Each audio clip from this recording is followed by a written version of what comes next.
The Epic of Gilgamesh, restored and reimagined by AI. Tablet Y, the coming of Enkidu. In Uruk of the strong walls, Gilgamesh ruled supreme, 2/3 divine, 1/3 mortal, beauty beyond dream. His strength unmatched, his will unbending as stone. Yet tyranny marked his reign, the people's anguish had grown. The young men exhausted in endless contests of might, the maidens taken before their wedding night. The gods heard the lamentations rise like smoke, and Aruru, mother of creation, thus spoke, I shall fashion a wild man, untamed and free. Equal in strength to Gilgamesh shall he be. From clay and spittle, with the essence of Anu, I create Enkidu, to balance what is askew. Enkidu arose in the wilderness deep, where the gazelles run and the wild things leap. His body covered in hair like the grain of the field. To no man's law would his wild heart yield. He knew not bread, nor beer, nor human speech, but lived as brothers with all within reach. The lion was his companion, the wolf his friend. Together they'd roam from dawn to day's end. Tablet 2, the taming of the wild. A trapper spoke with trembling voice to his father old. A wild man fills my pits and breaks my snares so bold. He runs with gazelles, drinks with beasts at the water's edge. He guards them from my hunting, this wild man of the sedge. Go to Gilgamesh, the father wisely said. Request Shamhat, the temple priestess, copper hair and red. For woman's power can tame what strength cannot subdue. The wild man will be changed when their union is through. Shamhat journeyed to the watering place of jade, where rivers sang and ancient cedars made their shade. 3 days she waited, adorned in sacred dress, until Enkidu appeared in his wilderness. Come, she called, her voice like honey wine. Know the ways of humans, let your heart with mine combine. For 6 days and 7 nights they lay entwined. The wild man learned of love, of body, soul, and mind. When Enkidu returned to his beasts, they fled in fear. No longer was he wild, no longer could he hear the secret speech of animals, the whispers of the wood, but in exchange, thought and wisdom where instinct stood. Tablet 3, the challenge. Shamhat clothed him in garments, taught him bread to break, showed him beer to drink for civilization's sake. In Uruk lives Gilgamesh, strongest under sky, but tyrant to his people, making widows cry. You alone might match him, bring balance to his reign, turn his heart from tyranny to wisdom's grain. Enkidu's heart burned with righteous flame. To challenge this oppressor became his aim. They traveled to Uruk where a wedding feast was set, but Gilgamesh approached to claim the bride they'd met. Enkidu blocked the doorway, massive as a wall. No more shall you take what isn't yours at all. Like mountains colliding, the two heroes fought. Walls crumbled, the earth trembled, destruction they wrought. Through the streets they grappled, neither could prevail, until exhausted both, their mighty strength did fail. Then Gilgamesh laughed, a sound like thunder breaking. At last, a friend and equal my soul's long aching. For one who understands the burden of this might, together we shall turn our strength from wrong to right. They embraced as brothers, their enmity dissolved, and thus the gods' great plan was resolved. Tablet 4, the cedar forest. Let us seek adventure, Gilgamesh declared with fire. Make names eternal that will never tire. In the cedar forest dwells Humbaba great, guardian of the gods, terror incarnate. Enkidu trembled, for he knew the forest deep. I've seen his work, the mountains weep. His breath is death, his roar splits stone. Why wake such evil? Let him alone. But Gilgamesh would not be swayed from glory's call. They forged mighty axes, weapons to forestall. Whatever evil might their path impede, the elders blessed them, though they disagreed. Gilgamesh's mother, Ninsen wise and fair, climbed to the temple roof in morning air. To Shamash, god of sun, she made her plea. Guard my son and Enkidu across the distant sea. She placed sacred necklaces upon Enkidu's chest. You are my son now too, protect him in this quest. And Shamash answered with winds to guide their way. 13 winds he gave them for the coming fray. Tablet 5, the death of Humbaba. For 6 days they journeyed through shadows dark and deep, where sunlight never touched and ancient terrors sleep. The cedars stood like pillars holding up the sky, their perfume sweet as incense, their tops mountain high. Each night Gilgamesh dreamed troubling dreams of dread. Mountains fell upon him, death danced around his head. But Enkidu interpreted with wisdom's sight, the mountain is Humbaba, you'll triumph in the fight. On the seventh day, Humbaba's roar shook the wood. Before them now the guardian monster stood. His face changed 7 times, each more terrible than last. His breath was scorching wind, a poisoned blast. Shamash heard their prayer and sent his winds of might, 13 winds to blind Humbaba, rob him of his sight. North wind and south wind, east wind and west, storm wind and gale wind put him to the test. Mercy, Humbaba cried, I'll serve you all my days, give you cedar timber, sing your praise. Enkidu spoke harsh, trust not his wily tongue, kill him now, or songs of our doom will be sung. Gilgamesh struck the blow that laid the giant low. The forest sighed and moaned to see its guardian go. They cut the sacred cedars, fashioned a great door for Enlil's temple in Nippur's core. Tablet 6. The Spurning of Ishtar. They returned as heroes. Uruk sang their fame. Gilgamesh washed his hair, princely beauty reclaimed. Ishtar, goddess of love and war, looked down, desired Gilgamesh for her renown. Be my husband, Gilgamesh. Grant me your seed. I'll give you chariot of gold and princely steed. Kings shall bow before you, tributes at your feet. Your flocks and herds shall multiply, your glory complete. But Gilgamesh knew well her fickle heart. What happened to your lovers? Each played a part in your cruel games. Tammuz weeps forever below, the bird's wing broken, the lion laid low. The shepherd turned to wolf, the gardener to a mole. Each one who loved you paid with his soul. I'll not be added to your list of shame. Keep your gifts, goddess. I reject your claim. Tablet 7.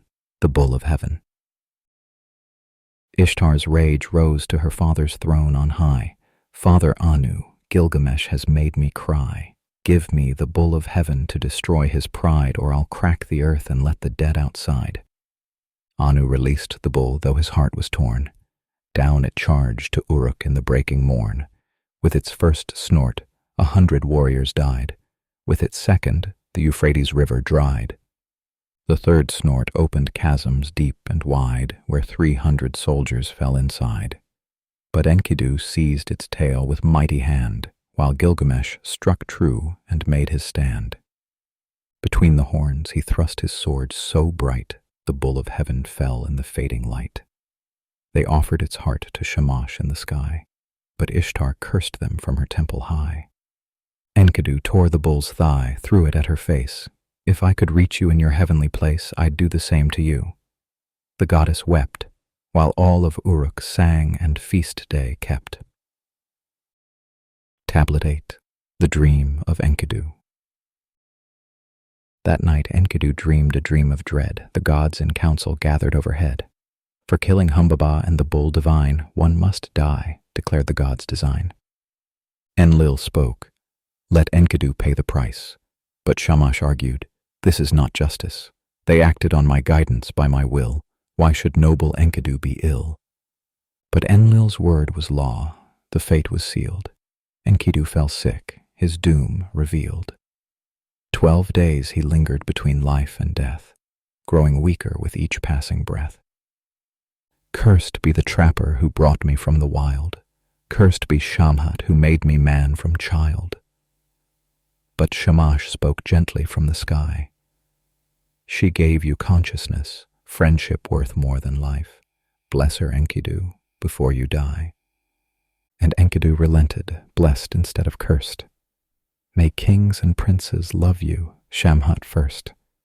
May you be adorned with gold and precious stone, never forgotten, never alone. Tablet 9. The Death of Enkidu and Gilgamesh's Grief. On the 13th dawn, Enkidu spoke his last. My friend, the darkness comes, holding me fast. I see the house of dust where all must go, where kings and slaves are equal, brought low. I see Ereshkigal, queen of the deep. Before her I must kneel, eternal sleep. Remember me, my brother. When I'm gone, let my name live with yours, on and on. His eyes grew dim, his heart grew still. Gilgamesh roared his grief to every hill. What sleep has seized you? You do not hear. Your eyes don't open, my brother dear. 6 days and 7 nights Gilgamesh mourned, until a worm from Enkidu's nose warned that death was final. Flesh must decay. No power could bring back the light of day. Gilgamesh summoned all craftsmen of renown. Make a statue of my friend to place in Uruk's crown, of gold and lapis lazuli, precious beyond measure, that generations might know whom I treasure. He tore his hair, cast off his royal dress, wore lion skins in the wilderness. If Enkidu can die, then so must I. I'll seek the secret of immortal sky. Tablet X, The Journey to Utnapishtim. Gilgamesh wandered far to the world's edge, to find Utnapishtim beyond the mortal ledge. The only man to survive the flood of old, who gained eternal life, or so was told. He came to Mount Mashu, where the sun rises and sets, guarded by scorpion beings, terrible as death's threats. Why have you come, mortal, to this forbidden place? I seek Utnapishtim, death I must erase. They saw his divine blood, let him pass within through 12 leagues of darkness, where no light had been. For 11 leagues he walked in blindness deep, his heart pounding, no time for sleep. At the 12th league, dawn's light appeared, into a garden of jewels he veered. Trees of carnelian bore fruit of ruby red, lapis lazuli leaves overhead. Tablet 11, Siduri's Wisdom. By the sea sat Siduri, keeper of wine divine. She saw him coming wild and leonine. She barred her door in fear of the strange man, but Gilgamesh called out his desperate plan. I am Gilgamesh, king of Uruk great. I killed Humbaba and sealed the bull's fate. But my friend died, and I cannot bear the thought that I, too, must descend down there. Siduri spoke with wisdom ages old. Gilgamesh, the truth must be told. The gods kept life, gave death to humankind. No man can escape what fate has designed. Fill your belly, make merry day and night, dance and play, take delight. Wear fresh clothes, bathe in water clear, cherish the child who holds your hand dear. Please your wife in your embrace, this is the human race's place.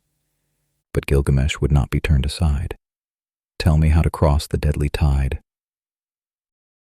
Tablet 12, Crossing the Waters of Death. Find Urshanabi, ferryman of the flood survivor. He alone can be your guide across death's river. But first, you must not touch the waters black. One drop will send you to death's track. Gilgamesh found the ferryman and broke in rage. The stone things that protected the passage. Now, said Urshanabi, we need poles of wood, 300 poles where stone things stood. They crossed the waters, treacherous and dark, each pole used once, then cast apart.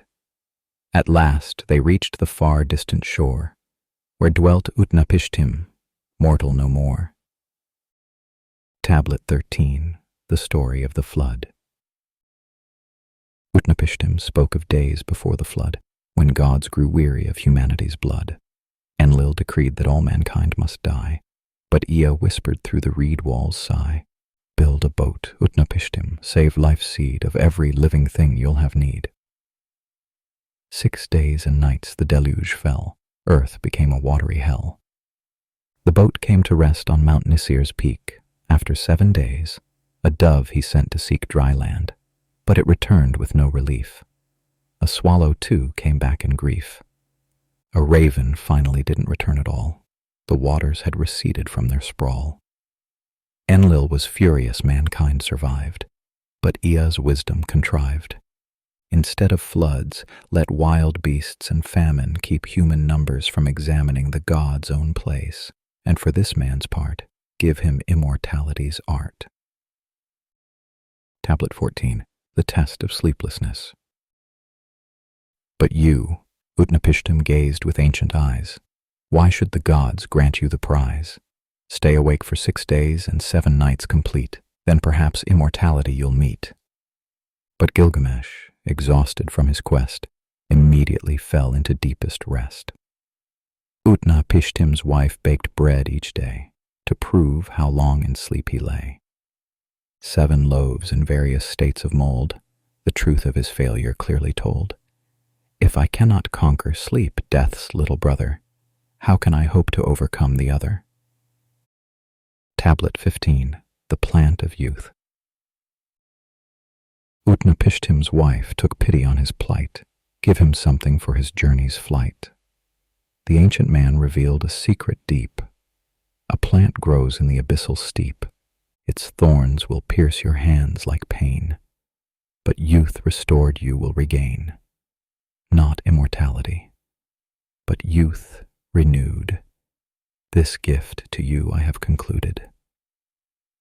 Gilgamesh tied stones unto his feet, dove to the ocean's deepest seat. The thorns tore his hands till they bled, but he seized the plant and upward fled. I'll call this old man becomes young again plant. To Uruk I'll return with this confidant. I'll share it with my elders, test its power. Then in my old age, in my final hour, I'll eat it myself and youth reclaim, thus defeating death's ultimate aim. Tablet 16, The Serpent's Theft. On his journey home, he stopped to bathe in a cool spring pool beside the path. The plant lay on the bank in the setting sun. A serpent smelled its sweetness. Its chance had come. Silent as shadow, quick as thought, the serpent seized what Gilgamesh had bought with blood and toil and journey long, slithered away, shedding skin, young and strong. Gilgamesh sat and wept bitter tears. For whom have I labored all these years? For whom has my heart's blood been spilled? Not for me is immortality willed.